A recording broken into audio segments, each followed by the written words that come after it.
Chapter 5. That evening, after he had eaten dinner at the Blue Fox restaurant, he called his boss, Jack Elwood, at his home. "I'd like to see the creature you call Dan Majeboom," he stated cautiously. On the small vid screen, his boss's face writhed into a smile. "Okay, easy enough. Go home to that run-down Connacht you're stuck in, and I'll have Dan hop on over.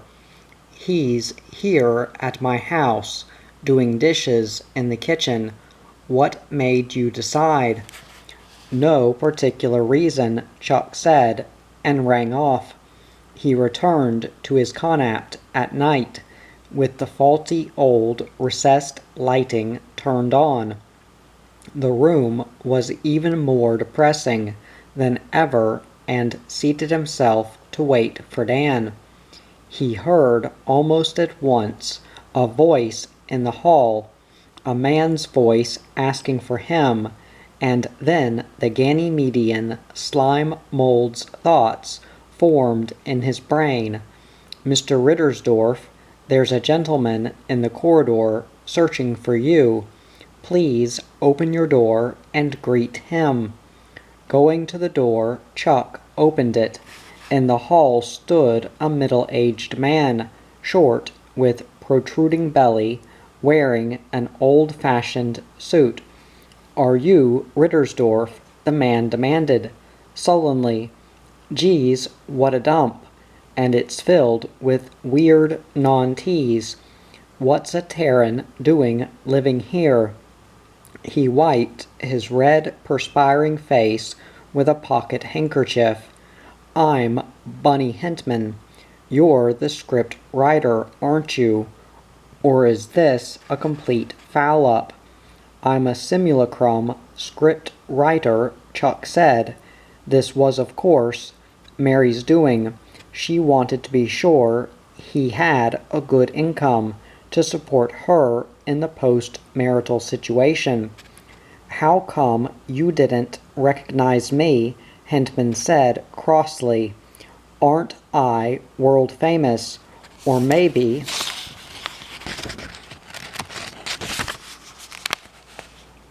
you don't watch TV." He puffed on his cigar in irritation. "So I'm here. You want to work for me or not? Listen, Rittendorf, I'm not used to coming around begging, but your stuff is good, I got to admit it. Where's your room, or do we have to stand out here in the hall?" He saw the half-open door of Chuck's Connacht. At once he strode toward it, passed through, and disappeared. Thinking rapidly, Chuck followed after him. Obviously there was no easy way to get rid of Hintman, but as a matter of fact, he had nothing to lose by Hintman's presence. It would be a good test of the effectiveness of the Dan Majeboom simulacrum. "You understand," he said to Hintman, as he shut the apt door, "that I'm not actively seeking this job." Sure, Hintman said, nodding. "I know you're a patriot. You like working for the I Spy outfit. Listen," he waved a finger at Chuck. "I can pay you 3 times what they pay, and you'll have a lot more latitude to write in. Although, naturally, I have a final say-so as to what's used and exactly how it's phrased." He gazed around the living room of the Connacht with horror. "Cripes, reminds me of my childhood in the Bronx. I mean, this is real poverty. What happened? Did your wife wipe you out in the divorce settlement?" His eyes, wise and full of compassion, flickered. "Yeah, it can be bad, I know. I've been divorced 3 times, and each time It's cost like hell. The law's with the woman. That wife of yours, she's attractive, but, he gestured, I don't know, she's sort of cold. You know what I mean. Sort of deliberate. I don't envy you. A woman like that, you want to be sure there's no legal entanglement with them when you get involved. Make sure it's extra legal. You know, limited to an affair. He studied Chuck. But you're the marrying kind. I can see that. You play fair. A woman like that can run over you with both treads and leave you flatter than a worm's ass. A knock sounded on the door, and at the same time the thoughts of the Ganymedian slime mold, Lord Runningclam, formed in Chuck's mind. A second visitor, Mr. Rittersdorf, a younger man this time. "Excuse me," Chuck said to Bunny Hintman. He walked to the door and opened it. "Who's doing the mind-talking act?" Hintman mumbled behind him. An eager-faced young man, good-looking and extremely well-dressed, in the most fashionable Harding Brothers clothes, said as he faced Chuck, "Mr. Rittersdorf, I'm Daniel Majeboom. Mr. Elwood asked me to drop by." It was a good job. He would never have guessed, and realizing this, Chuck felt elation. "Sure," he said, "come on in," and led the simulacrum into the shabby connaught. "Mr. Majeboom," he said, "this the famous TV comic Bunny Hintman.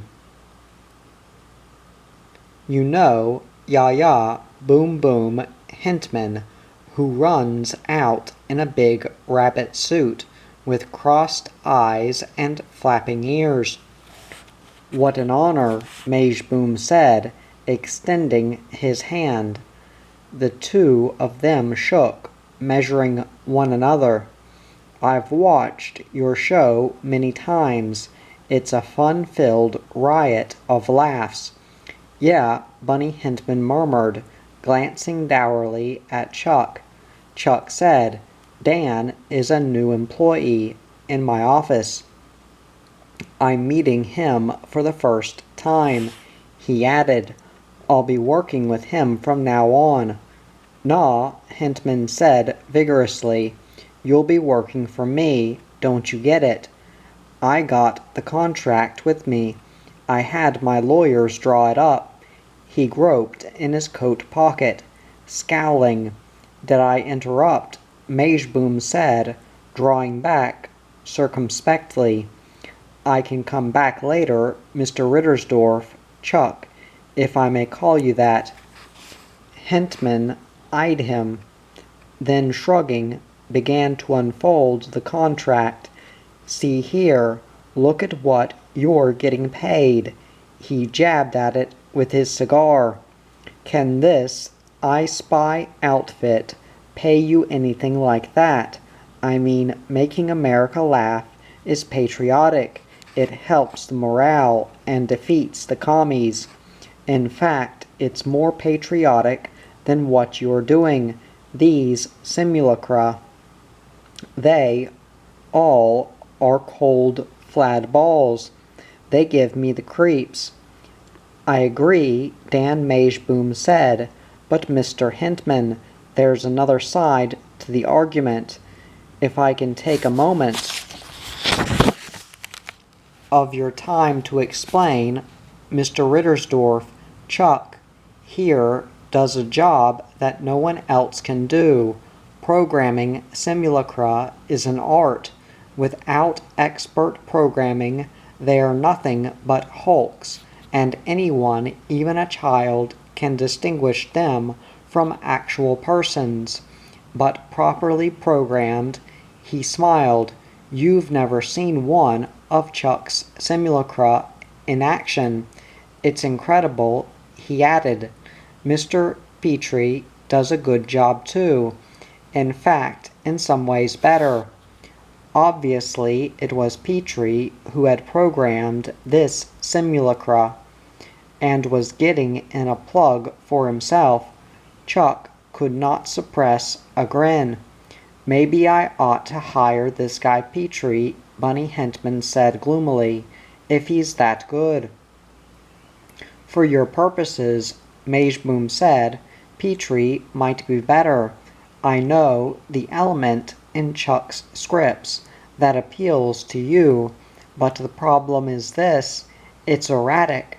I doubt if he could sustain it as a full-time commodity, as he would have to for your purposes. However, as one ingredient among many, it—" "Butt out," Hintman said crossly to Majeboom. To Chuck he said, "I don't like three-way conversations. Can't we go somewhere else?" He was visibly annoyed by Dan Majeboom. He appeared to sense something amiss. In Chuck's mind, the slime mold's thoughts again formed.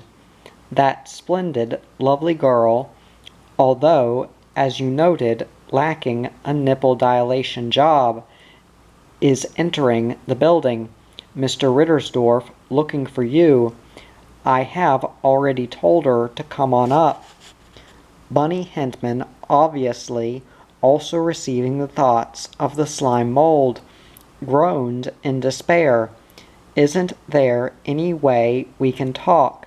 Now, who the hell is this?" He turned to face the door, glaring at it. "Miss Treist won't interfere with your conversation, Mr. Hintman," Dan Majeboom said, and Chuck glanced at the simulacra, surprised that it had an opinion about Joan. But it was on remote. He realized that all at once. Obviously, this was not a programming. Petrie was operating it from the CIA building in San Francisco. The door opened, and hesitantly, Joan Treist, wearing a gray sweater and dirndl, no stockings but thin high heels, stood there. "Am I bothering you, Chuck?" she asked. "Mr. Hintman," she said, and flushed scarlet. "I've watched you hundreds of times. I think you're the greatest comedian alive. You're as great as Sid Caesar, and all the great old-timers." Her eyes bright, she came up to Bunny Hintman, stood close to him, but carefully avoided touching him. "Are you a friend of Bunny Hintman?" she asked Chuck. "I wish you had told me." "We are trying," Hintman groaned, "to conduct a business deal." "So I mean, how do we do it?" Perspiring freely, he began to pace about the small living room. "I give up," he announced. "I can't sign you. It's out of the question. You know too many people.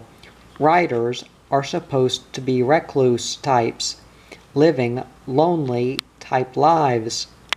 Joan Treist had not shut the Connacht door, and now, through the entrance, the slime mold slowly undulated. "Mr. Rittersdorf," its thoughts came to Chuck, "I have an urgent matter to take up with you alone, in private. Could you cross the hall to my apt for a moment, please?" Hintman turned his back, squealed in frustration, walked to the window, and stood looking out. Puzzled, Chuck accompanied the slime mold across the hall to its own connaught. "Shut the door and come closer to me," the slime mold said. "I don't want the others to pick up my thoughts." Chuck did so. That person, Mr. Dan Majeboom, the slime mold thought at low volume. He is not a human being. He is a construct. There is no personality within him.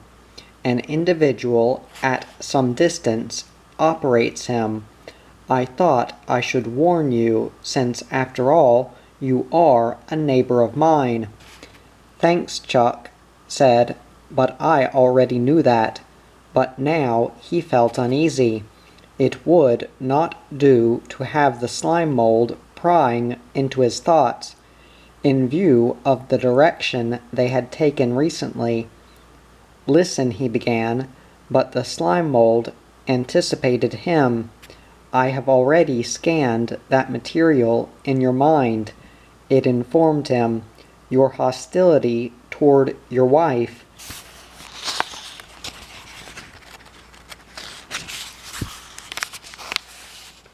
Your murderous impulses. Everyone at some time or another has such impulses, and in any case it would be improper for me to discuss them with anyone else. Like a priest or a doctor, a telepath must. Let's not discuss it, Chuck said. The slime mold's knowledge of his intentions put a new light on them. Perhaps he would be unwise to continue. If the prosecutor could bring Lord Running Clam into court. On Ganymede, the slime mold declared, vengeance is sanctified. If you do not believe me, have your attorney, Mr. Nat Wilder, look it up. In no way do I deplore the direction of your preoccupations. They're infinitely preferable to the previous suicidal impulse, which is contrary to nature. Chuck started back out of the slime mold's apt. Wait, the slime mold said. One item more. In exchange for my silence, I would like a favor. So there had to be a catch. He was not surprised. After all, Lord Running Clam was a business creature. The slime mold said, I insist, Mr. Rittersdorf, that you take the job which Mr. Hentman is offering at this very moment. What about my job with the CIA? Chuck demanded. You need not give that up. You can hold both jobs. The slime mold's thoughts were confident. By moonlighting it. Moonlighting, where did you get hold of that term? I am an expert on Terran society, the slime mold informed him. As I envision it, you will hold the job with CIA by day, the job with Bunny Hentman by night. To accomplish this, you will need drugs, thalamic stimulants of the hexoamphetamine class, which are illegal on Terra. However, I will provide them. I have contacts off this planet and can procure the drugs easily. You will need no sleep at all once your brain metabolism has been stimulated by a 16-hour workday. I'd be better off letting you go to the police. No, the slime mold disagreed, because here is the upshot. You will refrain from the murder, knowing that your intentions are clear to the authorities in advance. So, you will not eradicate this evil woman. You will abandon your scheme and permit her to live. Chuck said, How do you know Mary's an evil woman? In fact, he thought, what do you know about Terran women at all? From your thoughts, I have learned the host of minor sadisms, which Miss Rittersdorf has practiced on you over the years. It is no doubt diabolical by any culture's standard. Because of it, you are ill and can't perceive reality correctly. For example, observe how you resist the exceedingly desirable job which Mr. Hintman is offering you." There was a knock on the Connaught door. The door opened, and Bunny Hintman looked in, glowering. "I have to go. What's your answer, Rittersdorf? Yes or no? And if you join me, you're not to bring any of these gelatinous, non-Terran organisms with you. You come alone." The slime mold thought radiated.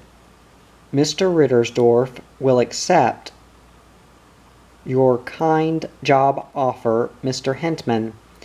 "What are you?" Bunny Hintman demanded, his agent. "I am Mr. Rittersdorf's colleague," the slime mold declared. "Okay," Hintman said, handing the contract to Chuck.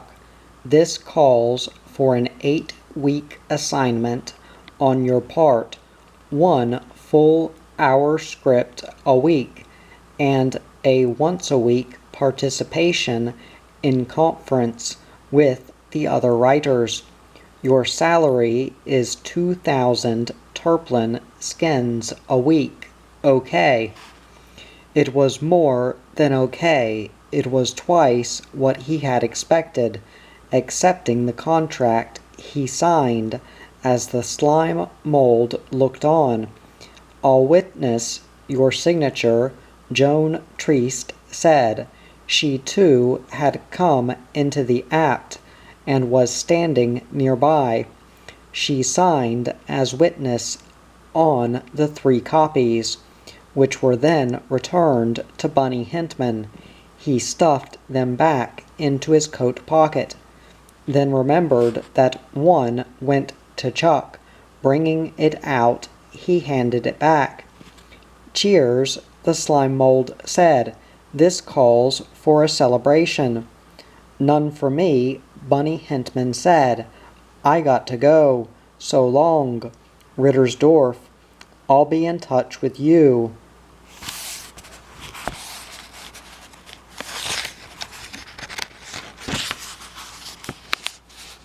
Get a vid phone installed in this rotten nothing type pad you're living in, or move to a better apt. The door of Lord Running Clam's Connaught closed after him. "The 3 of us," the slime mold said, "can celebrate. I know of a bar willing to serve non-teas. It is on me, the check I mean." "Fine," Chuck said. He did not want to be alone anyhow, and if he stayed in his Connaught, it was simply one further opportunity for Mary to find him. When they opened the door, they found, to their collective surprise, a familiar, chubby-faced young man waiting in the hall. It was Dan Majeboom. "Sorry," Chuck apologized. "I forgot about you." "We go to celebrate," the slime mold explained to Majeboom, as it oozed from its Connaught. "You are invited, despite the fact that you have no mind and are simply an empty husk." Joan Triest glanced with curiosity at first Majeboom, then Chuck. By way of explanation, Chuck said to her, "Majeboom here is a CIA robot being operated from our San Francisco office." To Majeboom, he said, "Who is it?" "Petrie." Smiling, Majeboom said, "I'm on autonomous self-circuit right now, Mr. Rittersdorf. Mr. Petrie cut himself off when you left the Connaught. Don't you agree I'm doing a good job? See, you thought I was on remote, and I'm not." The simulacrum seemed marvelously pleased with itself. In fact, it stated, "I can pull off this entire evening on self-circuit. I can go out to a bar with you, drink and celebrate, comport myself exactly as a non-simulacrum would, perhaps in some ways better. So this, Chuck thought to himself as they walked to the down ramp, is the instrument through which I'm to obtain redress against my wife. Picking up his thoughts, the slime mold cautioned, "Remember, Mr. Rittersdorf, Miss Treast is a member of the Ross Police Department." Joan Treast said, "So I am." She had obtained the slime mold's thoughts, but not Chuck's. "Why did you think that?" To Mr. Rittersdorf, she asked the slime mold. "I felt," the slime mold said to her, "that because of that fact you would not countenance amorous activity on his part." The explanation seemed to satisfy her. "I think," she said to the slime mold, "that you ought to mind your own business more. Being a telepath has made you Ganymedians terrible busybodies." She sounded cross. "I am sorry," the slime mold said, "if I misjudged your desires. Miss Treast, forgive me." To Chuck, it thought, "Apparently Miss Treast will entertain amorous activity on your part toward her." "Christ's sake," Joan Treast complained, "mind your own business, please. Leave the whole topic alone, okay?" She had turned pale. "It is difficult," the slime mold thought morosely, "to no one in particular, to please Terran girls."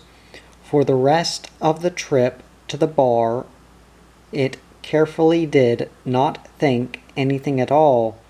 Later, as they sat in a booth, the slime mold in a great yellow heap on the imitation leather-covered seat, Joan Treast said, "I think it's wonderful, Chuck, that you're going to work for Bunny Hintman.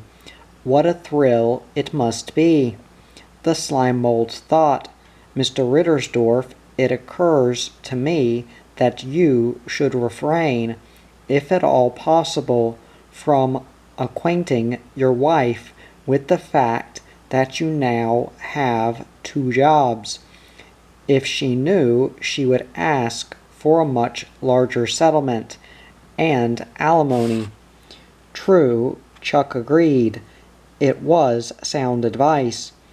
"Since she will learn that you are working for Mr. Hintman," the slime mold continued, "you had better concede that fact, while concealing the retention of your job at CIA.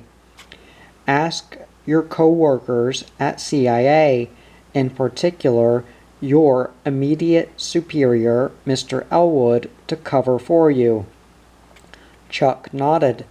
"The results of this," the slime mold pointed out, "this singular situation of your holding 2 jobs simultaneously will mean that despite the settlement and alimony payments, you will have enough to live comfortably on. Had you thought of that?" To be honest, he had not looked that far ahead. The slime mold was much more provident than he, and it made him feel chagrined. "You can see," the slime mold said, "how clearly I am looking out for your interest. My insistence that you accept Mr. Hintman's job offer." Joan Treast broke in, "I think it's terrible the way you Ganymedians play God with Terran lives." She glared at the slime mold. "But consider," the slime mold said urbanely, "that I brought you and Mr. Rittersdorf together. and I foresee, although admittedly I am not a precog, great and successful activity on your parts in the sphere of sexuality." "Shut up," Jones said fiercely. After their celebration at the bar, Chuck left the slime mold off, got rid of Dan Majeboom, hailed a jet cab, and accompanied Joan Treast back to her own connaught. As the two of them rode together in the rear of the cab, Joan said, "I'm glad to get out of Lord Runningclam's vicinity. It's a pain in the neck, having him read your mind all the time. But it is true that he brought us—" She broke off, cocking her head and listening intently. "There's been an accident." At once she gave new instructions to the cab. "I'm needed. There's been a fatality." When they reached the scene, they found a jet hopper upended during its landing. Its rotor had somehow failed, and it had crashed against the side of a building, spilling out its passengers. Under a hastily improvised blanket, composed of coats and sweaters, an elderly man lay pale and silent. The police in charge waved everyone away, and Chuck realized that this was the fatality. At once Joan hurried over to him. Chuck accompanied her, finding himself permitted past by the police. Already an ambulance was on the scene. It whirred impatiently, eager to begin the trip to Ross Hospital. Bending, Joan studied the dead man. 3 minutes ago, she said, half to herself, half to Chuck. "All right," she said, "just wait a minute. I'll put him back to 5 minutes ago." She examined the billfold of the dead man. One of the police had handed it to her. "Mr. Earl B. Akers," she murmured, and then she shut her eyes. "This will only affect Mr. Akers," she said to Chuck. "At least, it's only supposed to. But you can never be sure with this." Her face became squeezed, puffed out as she concentrated. "You'd better move away," she said to Chuck, "so you're not affected." Rising, he walked off, strolled about in the cold night air, smoking a cigarette and listening to the din from the police cars' radios.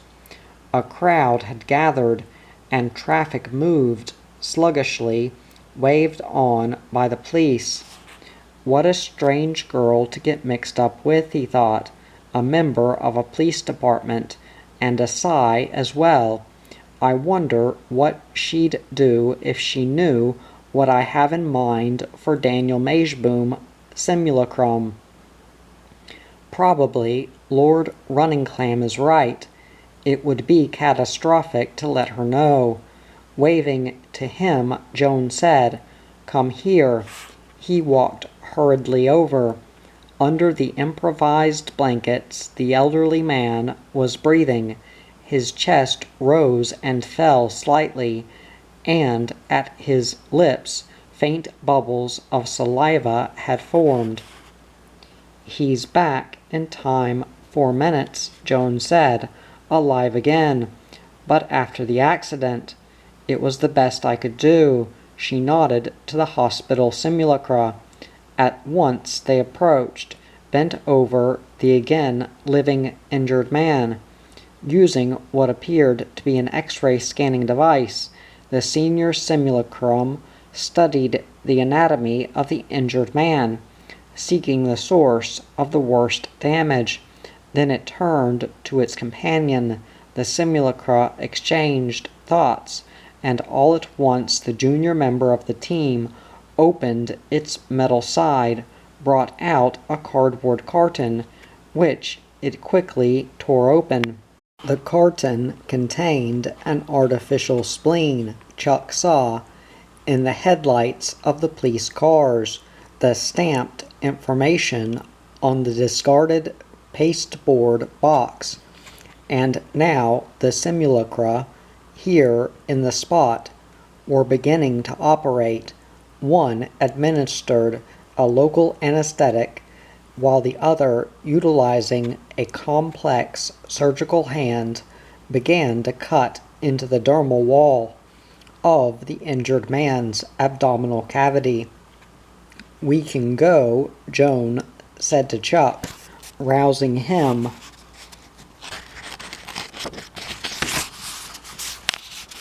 from his fixed scrutiny of the simulacra at work. "My job's done."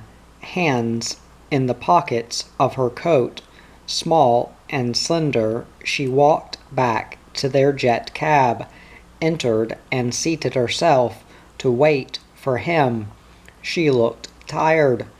As they drove away from the accident, Chuck said, "That's the first time I've seen medical simulacra in action." It had been impressive. It made him even more aware of the enormous capabilities built into the artificial pseudo-men that General Dynamics had developed and constructed. Of course, he had seen the CIA's simulacra countless times, but there had been nothing like this. In a vital, basic sense, this was different. Here, the enemy was not merely another group of human beings with a different political persuasion. The enemy here was death, and with the simulacrum Daniel Majeboom, it would be the diametric opposite. Death, instead of being fought, would be encouraged. Obviously, after what he had just witnessed, he could never tell Joan Triest what he planned, and in that case, didn't practicality dictate his not seeing her any further? It seemed almost self-destructive to engineer a murder while at the same time keeping company with an employee of a police agency. Did he want to be caught? Was this a vitiated suicidal impulse? "One half skin for your thoughts," Joan said. "Pardon," he blinked. "I'm not like Lord Running Clam.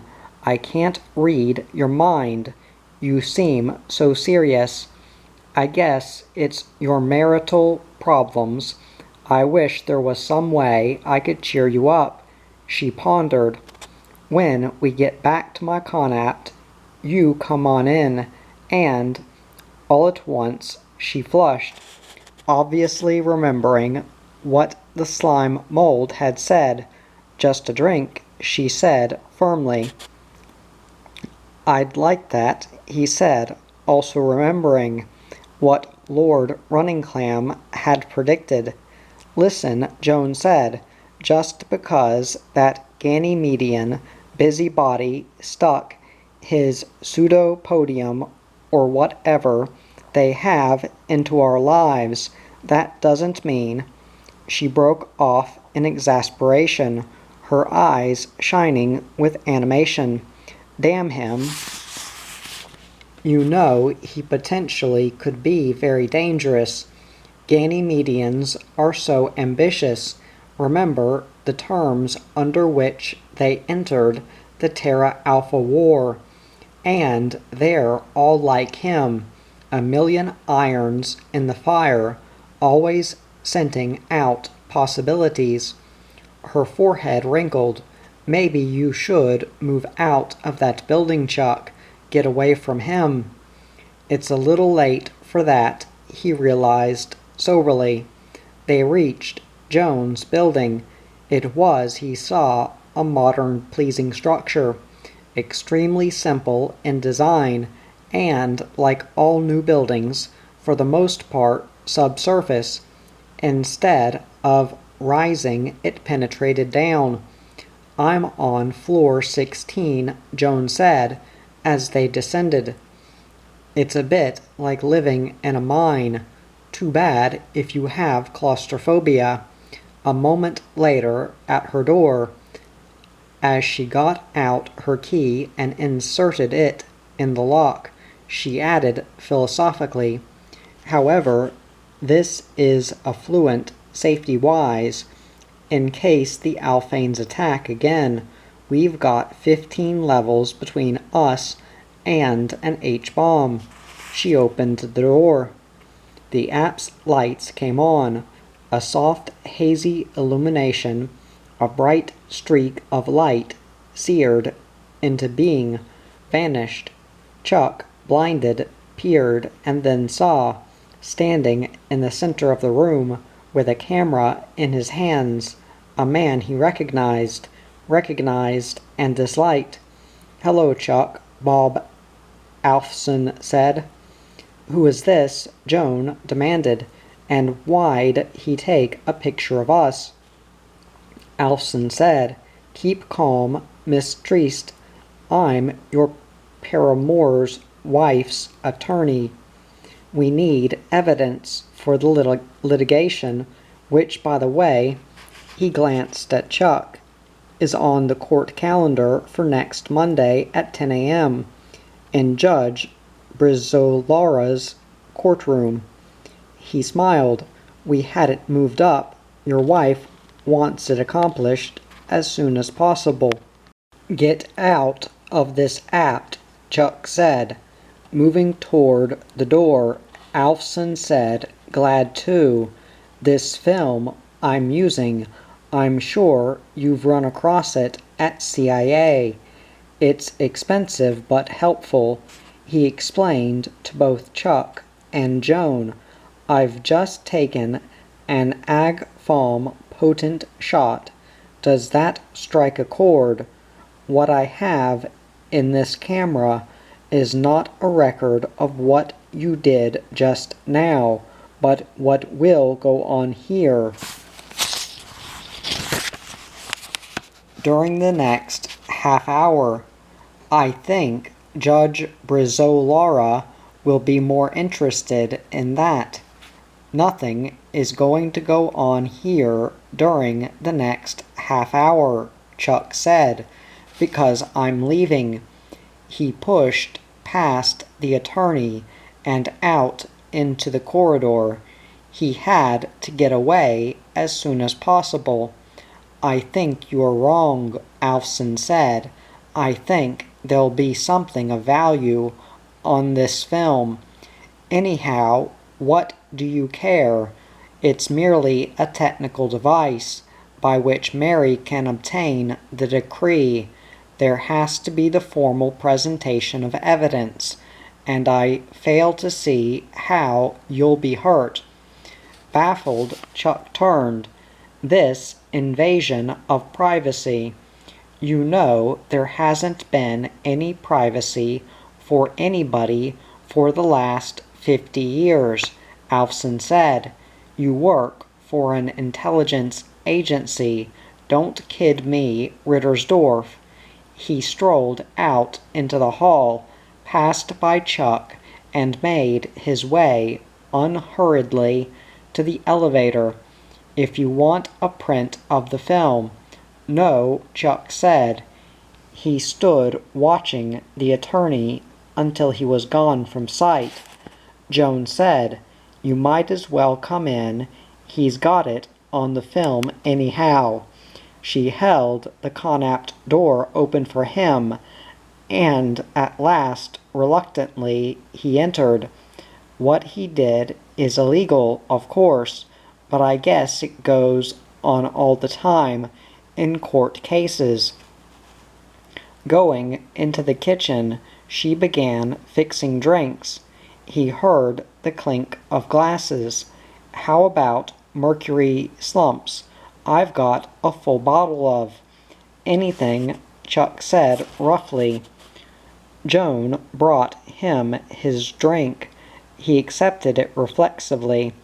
"I'll get back at her for this," he said to himself. "Now it's decided. I'm fighting for my life." "You look so grim," Joan said. "That really upset you, didn't it? That man here waiting for us, with a potent camera, prying into our lives. First Lord Running Clam, and now just when—" "It's still possible," Chuck said, "to perform an act in secret that no one else knows about." "Like what?" He said nothing. He sipped his drink. Chapter 6.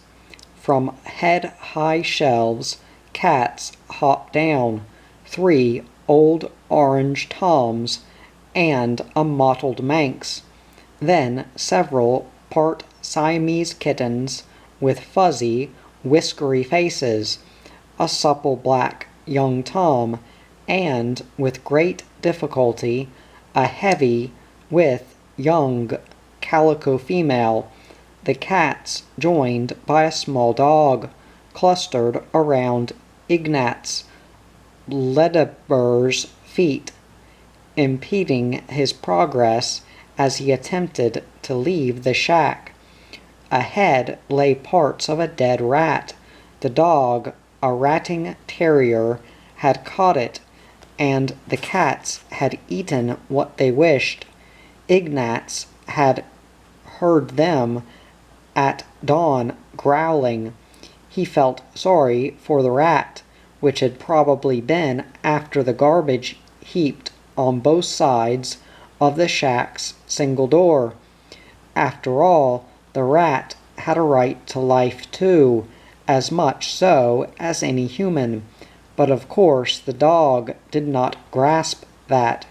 To kill was an instinct implanted in the dog's weak flesh, so no moral blame was involved, and anyhow the rats frightened him. Unlike their counterparts back on Terra, these had agile hands, could and did fashion crude weapons. They were smart. Ahead of Ignatz stood the rusting remains of an autonomic tractor, long out of service. It had been deposited here several years ago with the vague idea that it might be repaired. In the meantime, Ignatz 15, or was it 16, children played on it, inducing what remained of its commune circuit to converse with them. He did not see what he was searching for, an empty plastic milk carton by which to start his morning fire, so instead he would have to break up a board among the great mound of discarded lumber next to his shack. He began to pick about, seeking a board frail enough for him to break by jumping on it, as it lay propped against the shack's porch. The morning air was cold, and he shivered, wishing that he had not lost his wool jacket. On one of his long walks he had lain down to rest, placing the jacket under his head as a pillow. When he had awakened, he had forgotten it and left it there. So much for the jacket. He could not, of course, remember where that had been. He knew only vaguely that it lay toward Adolphville, perhaps 10 days' walk. A woman from a nearby shack. She had been his briefly, but he had got tired of her after fathering 2 children by her. Appeared and yelled in a frenzy at a big white goat who had got into the vegetable garden. The goat continued to eat until the woman had reached him, and then he bucked, kicked with his hind legs, and leaped away, out of reach. Beet leaves still dangling from his maw, a flock of ducks, startled by his activity, honked in various stages of panic as they all scattered, and Ignatz laughed. Ducks took things so seriously. After he had broken the board for his fire, he returned to the shack, the cats still trailing. He shut the door in their faces, not before one kitten managed to squeeze past and inside, and then he squatted by the cast iron trash burner and began building the fire. On the kitchen table, his current wife, Elsie, lay sleeping under a pile of blankets. She would not get up until he had started the fire and fixed coffee. He did not blame her. On these cold mornings, no one liked to get up. It was late in the morning before Gandhitown stirred, except, of course, for those Hebes who had wandered all night. From the sole bedroom of the shack, a small child appeared, naked, stood with a thumb in mouth, watching him silently as he lit the fire. Behind the child blared the noise of the TV set. The sound worked, but not the picture. The children could not watch, could only listen. I ought to fix that, Ignatz said to himself, but he felt no urgency. Before the Moon's TV transmitter at Da Vinci Heights had gone into operation, life had been simpler. When he started to make coffee, he found that part of the pot was missing, so rather than spend time searching, he made boiled coffee. He heated a pan of water over the propane burner, then, just as it boiled, dropped in a large, unmeasured handful of ground beans. The warm, rich smell filled the shack, and he inhaled with gratitude. He was standing there at the stove, God knew how long, smelling the coffee, hearing the crackling of the fire as it warmed the shack, when by degrees he discovered that he was having a vision. Transfixed, he remained there. Meanwhile, the kitten, which had squeezed in, managed to climb to the sink, where it found a mass of discarded food left over from last night. It ate greedily, and the sound and sight of it mixed with the other sounds and sights, and the vision grew stronger. I want cornmeal mush for breakfast, the naked child at the bedroom door announced. Ignatz Ledebur did not answer. The vision held him, now in another land, or rather in a land so real that it had no place. It obliterated the spatial dimension, was neither there nor here, and in terms of time, it seemed always to have been, but as to this aspect, he possessed no certitude. Perhaps what he saw did not exist in time at all, had no start, and no matter what he did, would never terminate, because it was too large. It had burst loose from time entirely, perhaps. Hey, Elsie murmured sleepily. "Where's my coffee?" "Wait," he called. "Wait, I can smell it."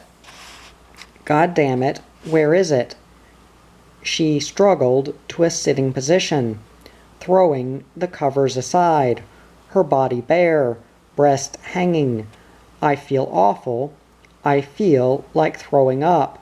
I suppose those kids of yours are in the bathroom."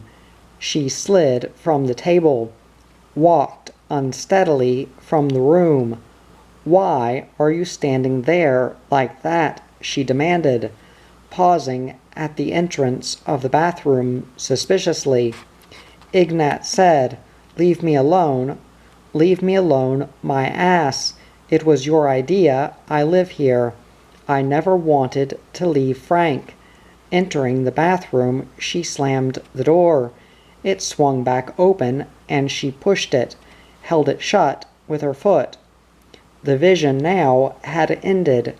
Ignatz, disappointed,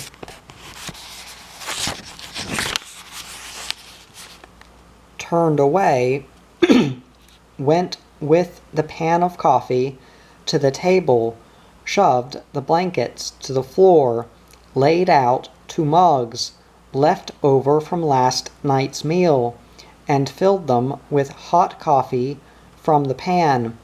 Swollen grounds floated at the surface of each mug. From the bathroom, Elsie said, "What was that? Another of your so-called trances. You saw something like God." Her disgust was enormous. "I not only have to live with a Hebe, I have to live with one who has visions, like a Skitz. Are you a Hebe or a Skitz? You smell like a Hebe. Make up your mind." She flushed the toilet, came out of the bathroom. "And you're as irritable as a man's. That's what I hate about you the most, your perpetual irritability." She found her coffee, drank. It's got grounds in it." She yelled at him in a fury. "You lost the pot again." Now that the vision had departed, he found it difficult to remember what it had been like. That was one trouble with visions. How did they relate to the everyday world? He always asked that of them. "I saw a monster," he said. "It stepped on Gandhi-town and crushed it underfoot. Gandhi-town was gone.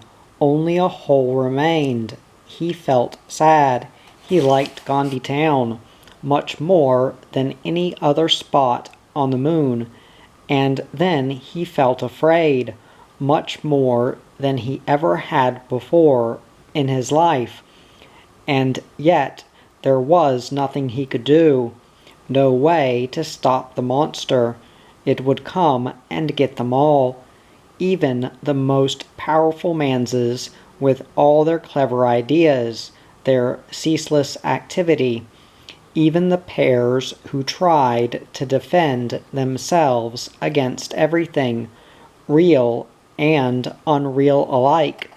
But there had been more to the vision than that. Behind the monster had been a wicked soul. He had beheld it as it crept out on to the world, like a shiny jello of rot. It had decayed everything it touched, even the bare soil, the skinny plants and trees. A cupful of it would corrupt an entire universe, and it belonged to a person of deeds, a creature who wanted. So there were 2 evil things coming, the monster who crushed Gandhi-town, and beyond that, the wicked soul. They were separable, and each would ultimately go its separate way. The monster was female, the wicked soul mate. And he shut his eyes. This was the portion of the vision that terrified him. The two would fight a dreadful battle, and it was not a battle between good and evil. It was a sightless, vacant struggle in the mire between two thoroughly contaminated entities, each vicious as the other. The battle fought, perhaps even to the death of one of the entities, would take place on this world. They were coming here now to use this as a battleground deliberately, to fight out their timeless war. "Fix some eggs," Elsie said. Reluctantly, Ignatz looked about in the litter by the sink for a carton of eggs. "You'll have to wash the frying pan from last night," Elsie said. "I left it in the sink." Okay, he began to run cold water. With a rolled-up mass of newspaper, he scrubbed at the encrusted surface of the frying pan. "I wonder," he thought, "can I influence the outcome of this struggle? Would the presence of good in the midst of this have any effect?"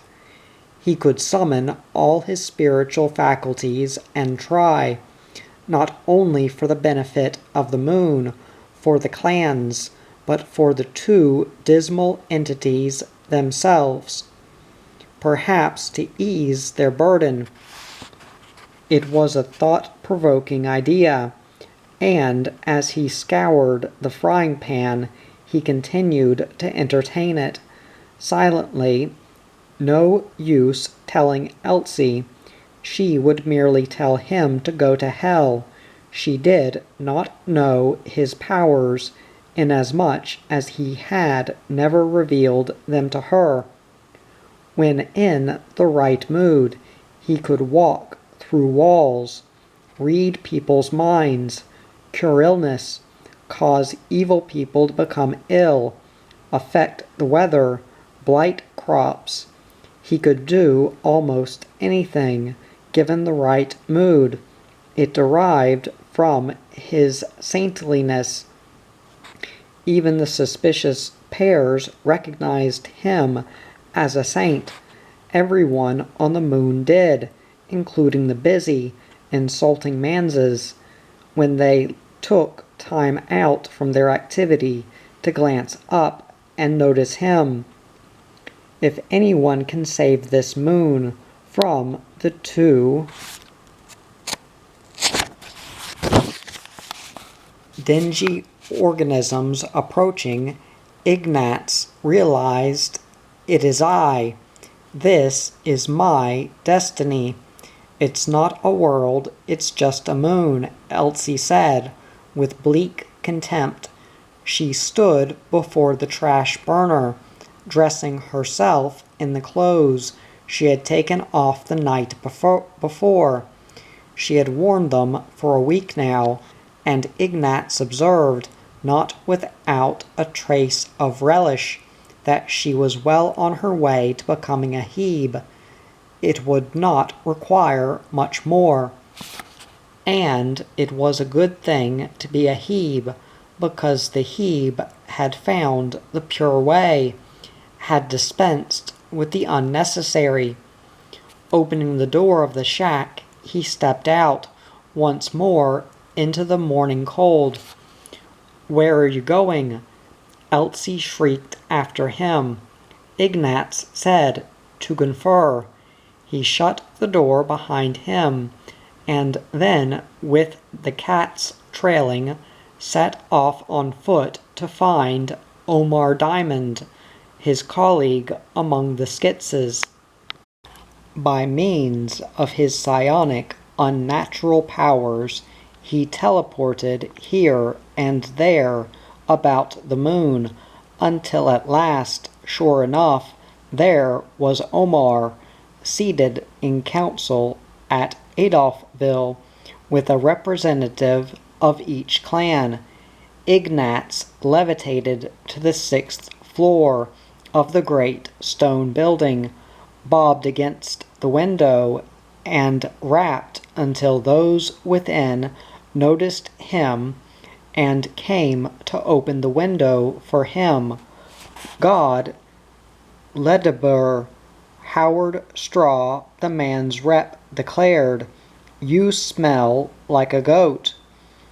2 heaves in the room at once. Foul.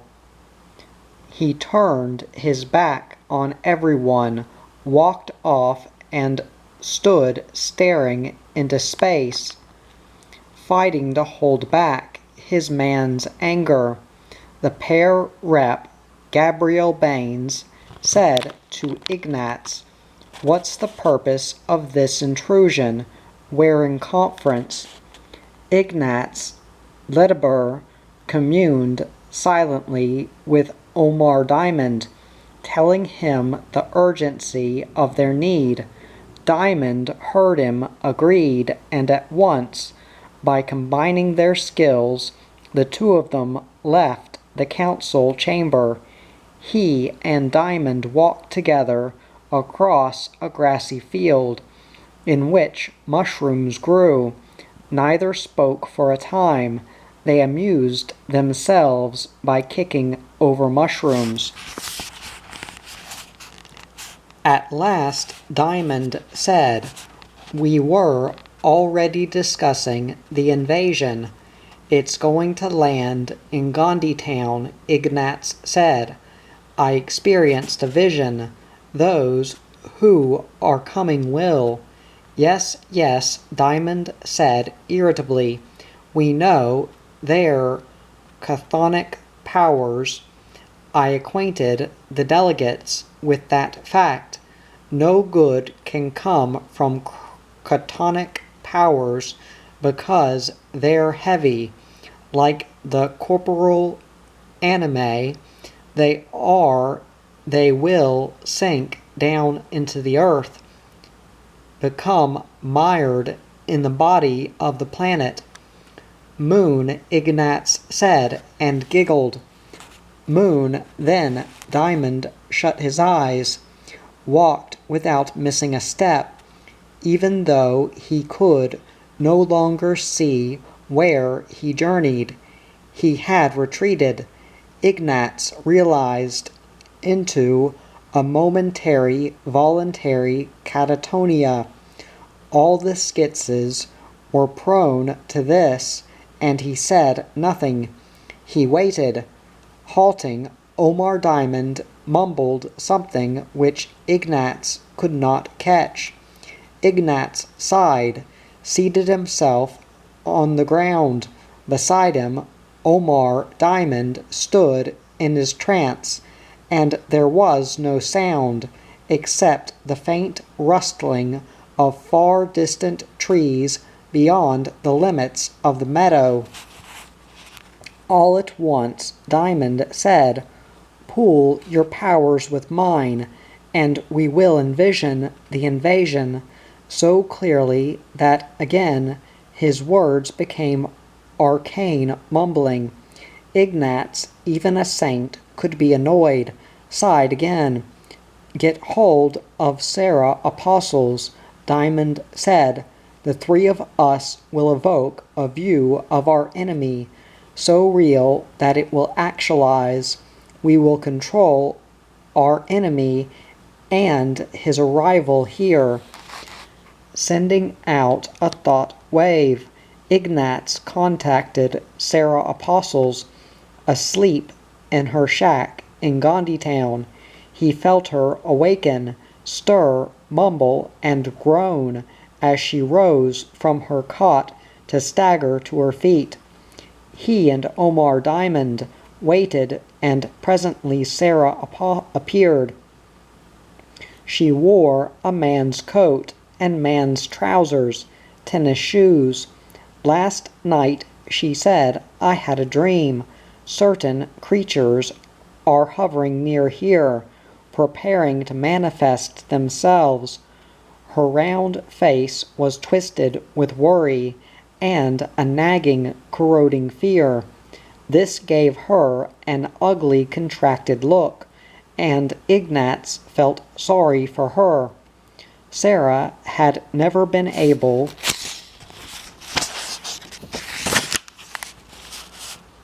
in times of stress to purge the destructive emotions from her being. She was bonded to the soma and its ails. "Sit down," Ignatz requested. "We shall make them appear now," Diamond said, "and here at this spot." Again he ducked his head. The two Hebes also ducked their heads, and together the three of them applied their mutually reinforcing visionary powers. They struggled in unison, and time passed. None of them knew how much, while that which they contemplated bloomed in the vicinity like an evil bud.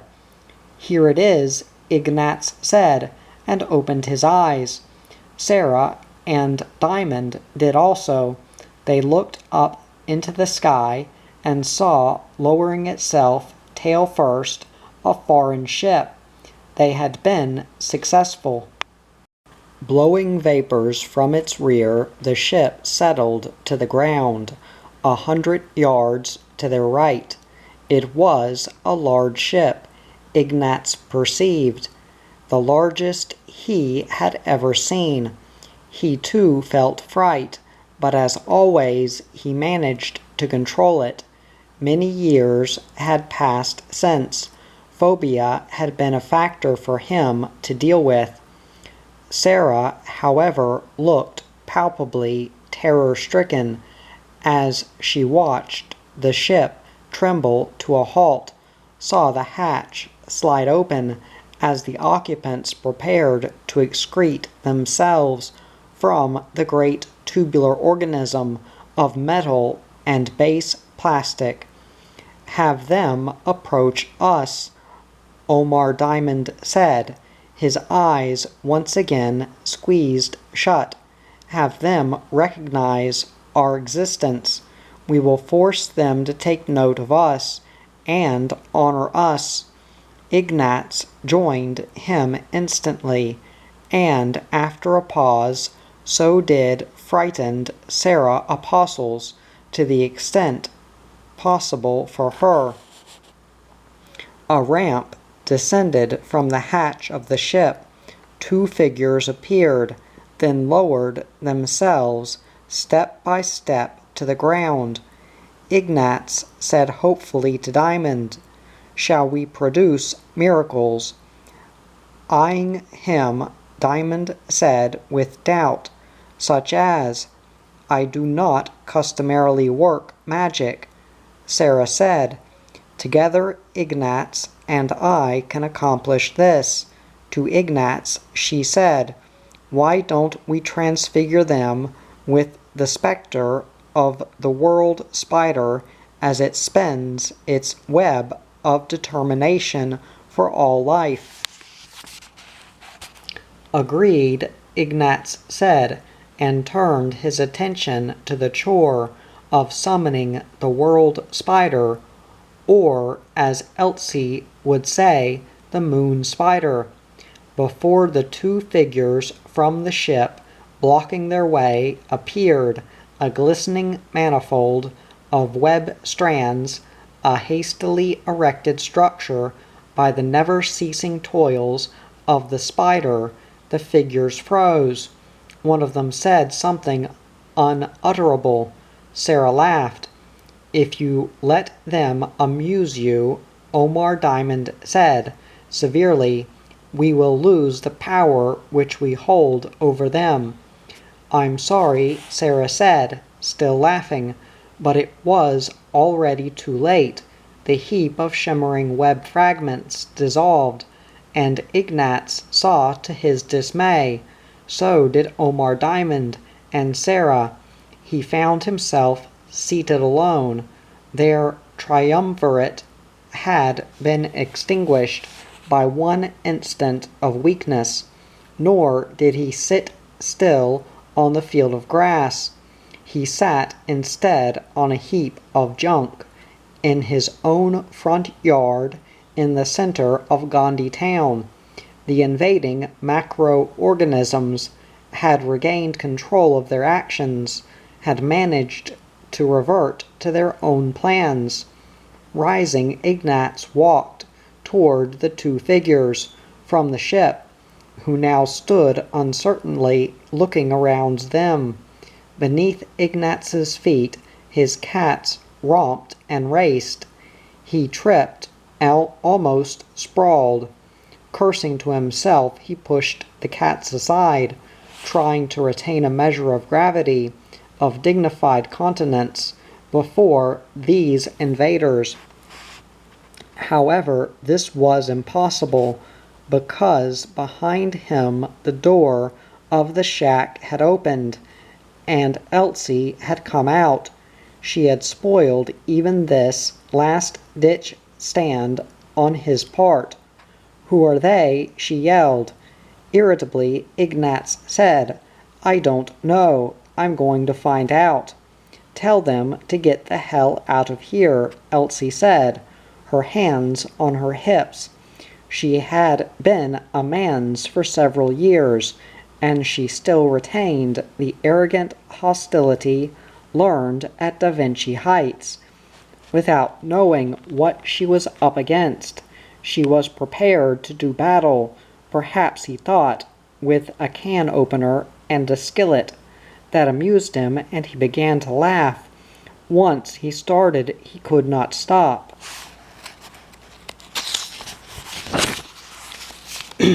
And it was in this condition that he came up face to face with the two invaders. "What's so funny?" one of them, a female, inquired. Ignatz, wiping his eyes, said, "Do you remember landing twice? Do you remember the world spiders? You don't. It was too funny." The invaders did not even recall the efforts of the triadic, unnaturally gifted saints. For them, it had not even happened.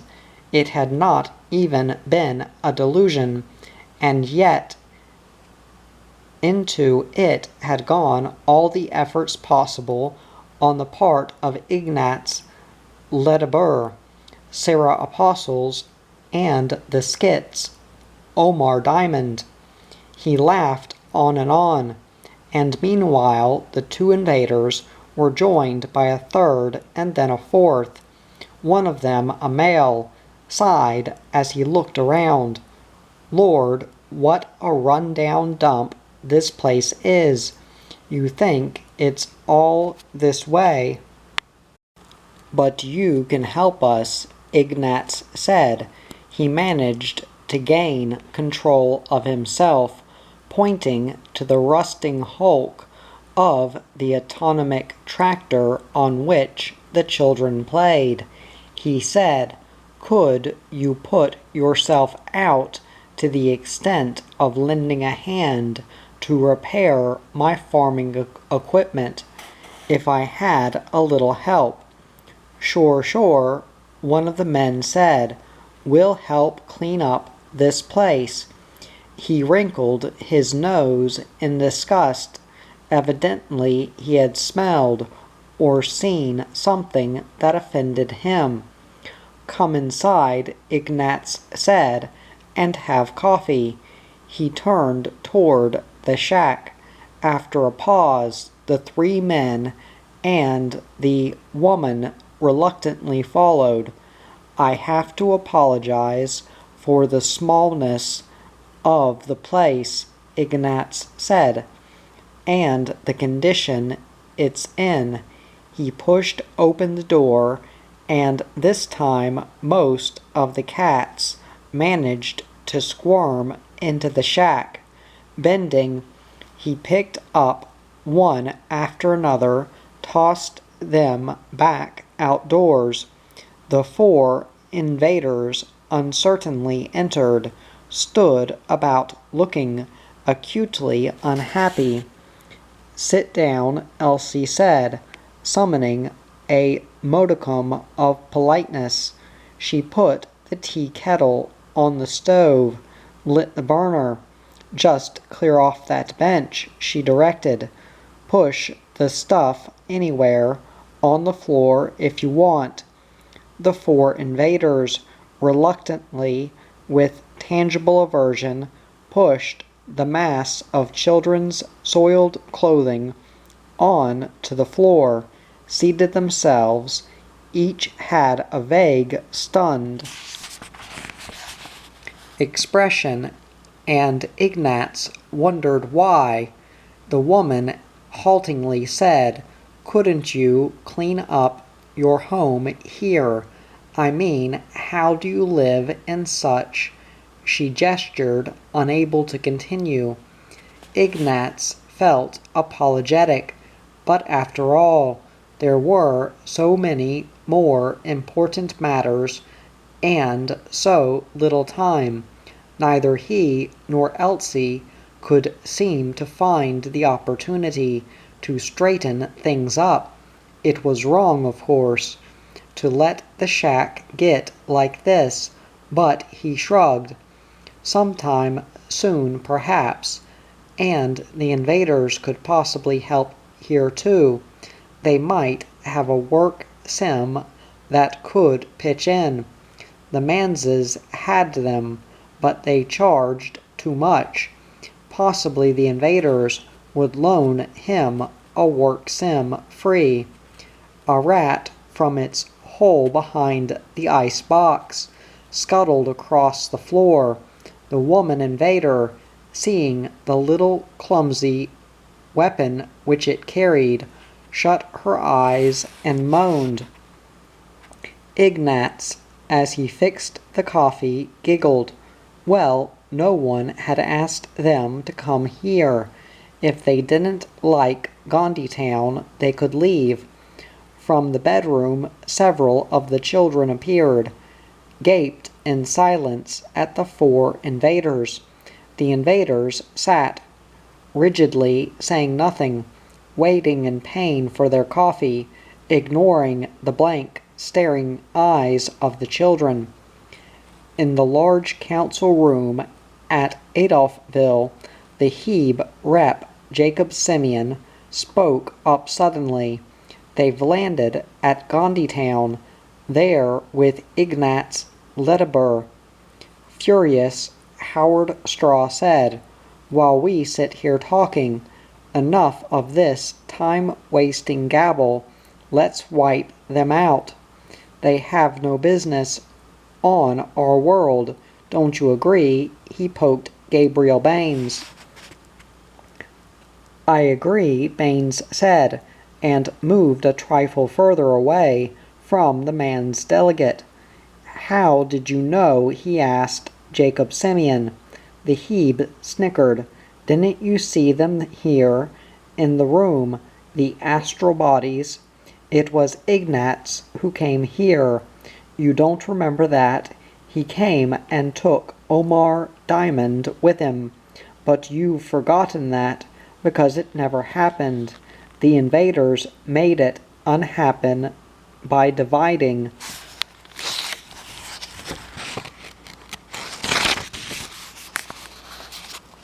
the three into one and two." Staring hopelessly at the floor, the Dep said, "So, already it's too late. They've landed." Howard Straw barked a sharp, cold laugh. "But only in Gandhi-town. Who cares about that? It ought to be mopped up. Personally, I'd be glad if they pulverized it out of existence. It's a cesspool, and everybody living in it stinks." Shrinking back as if struck, Jacob Simeon murmured, "At least we Hebes, we are not cruel." He blinked back helpless tears at that. Howard Straw grinned with relish and nudged Gabriel Baines. "Don't you have spectacular weapons at Da Vinci Heights?" Gabriel Baines asked him. He had a deep intuition then that the man's write-off of Gandhi-town was indicative The Manses probably intended to make no stand until their own settlement was endangered. They would not lend the inventiveness of their hyperactive minds for the general defense. Gabriel Bain's longtime suspicions of Straw were now being justified. Frowning with worry, Annette Golding said, "We can't let Gandhitown go down the drain." "Down the drain," Straw echoed. "Appropriate. Yes, we certainly can. Listen, we have the weapons. They've never been put to use. They can wipe out any invading armada. We'll trot them out when we feel like it." He glanced around the table at the other delegates, enjoying the power of his position, his mastery. They were all dependent on him. "I knew you'd behave like this as soon as a crisis arose," Gabriel Baines said bitterly. God, how he hated the Manses. How unreliable morally they were, so egocentric and superior. They simply could not work for the common good. Thinking this, he made himself a promise right on the spot. His opportunity to get back at Straw ever came, he would take it fully. In fact, he realized if the opportunity came to pay back the whole bunch of them, the entire man's settlement, it was a hope worth living for. The Manses held the advantage now, but it wouldn't last. In fact, Gabriel Baines thought it would almost be worth going to the invaders and making a pact with them on behalf of Adolphville, the invaders, and ourselves against Da Vinci Heights. The more he thought of it, the more the idea appealed to him. Annette Golding, eyeing him, said, "Do you have something to offer us, Gabe? You look as if you've thought of something valuable." Like all Polly's, she had acute perceptions. She had correctly read the changing expressions on his face. Gabe chose to lie. Obviously he had to. "I think," he said aloud, "we can sacrifice Gandhitown. We're going to have to give it to them, let them colonize in that area, set up a base, or whatever they want to do. We may not like it, but," he shrugged, "what else could they do?" Miserably, Jacob Simeon stammered, You people don't care about us, just because we're not so cleanly as you all. I'm going back to Gandhitown and join my clan. If they're going to perish, I'll perish with them." He rose to his feet, pushing his chair over with a discordant crash. "Betrayers," he added as he shambled, heebwise toward the door. The other delegates watched him go, displaying various shades of indifference. Even Annette Golding, who generally cared about everything and everyone, did not seem perturbed. And yet, fleetingly, Gabriel Baines felt grief, because for the whole lot of them, here went their potential fate.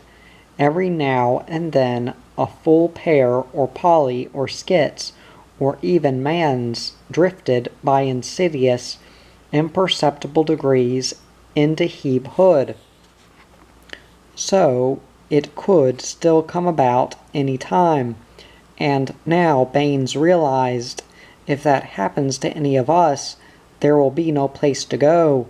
What became of a Heeb without Gandhitown? A good question. It frightened him. Aloud he said, "Wait." At the door, the shambling, unshaven, sloppy figure of Jacob Simeon paused. In the sunken Heeb eyes a flicker of hope manifested. Gabriel Baines said, "Come back," addressing himself. to the others. "Especially arrogant Howard Straw," he said. "We have to act in concert. Today it's Gandhitown, tomorrow it'll be Hamlet Hamlet, or ourselves, or the Skitzes. The invaders will nab us bit by bit until only Da Vinci Heights remains." His antagonism toward Straw made his voice grate with envenomed harshness. In his own ears it was scarcely recognizable. "I vote formally that we employ all our resources in an effort to reconquer Gandhitown.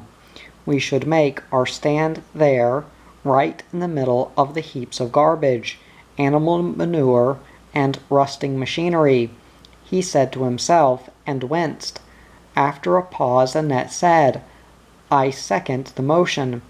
The vote was taken. Only Howard Straw voted against it, so the motion carried. "Straw," Annette said briskly, "you're instructed to produce these miracle weapons you've been bragging about. Since you manses are so militant, we'll let you lead the attack to retake Gandhitown." To Gabriel Baines she said, "And you pairs can organize it." She seemed quite calm, now that it had all been decided. Softly, Ingrid Hibbler said to Straw, "I might point out that if the war is fought near and in Gandhitown, damage will not occur to the other settlements. Had you thought of that?" "Imagine fighting in Gandhitown," Straw muttered, "wading around waist deep in—" He broke off. To Jacob Simeon and Omar Diamond he said, "We'll need all the skits and Hebe saints, visionaries, miracle workers, and just plain Pisces we can get. Will your settlements produce them and let us employ them?" "I think so," Diamond said. Simeon nodded. "Between the miracle weapons from Da Vinci Heights and the talents of the Hebe and Skits saints," Annette said, "we should be able to offer more than token resistance." Miss Hibbler said, "If we could get the full names of the invaders, we could cast numerological charts of them, discover their weak points, or if we had their exact birth dates." "I think," Annette interrupted, "that the weapons of the manses, plus the organizing powers of the pairs, in conjunction with the Hebe and Skits unnaturals, will be somewhat more useful." "Thank you," Jacob Simeon said, "for not sacrificing Gandhitown." He gazed in mute appreciation at Gabriel Baines. For the first time in months, perhaps even years, Baines felt his defenses melt. He enjoyed briefly a sense of relaxation, of near euphoria. Someone liked him, and even if it was only a Hebe, it meant a lot. It reminded him of his childhood, before he had found the pair solution.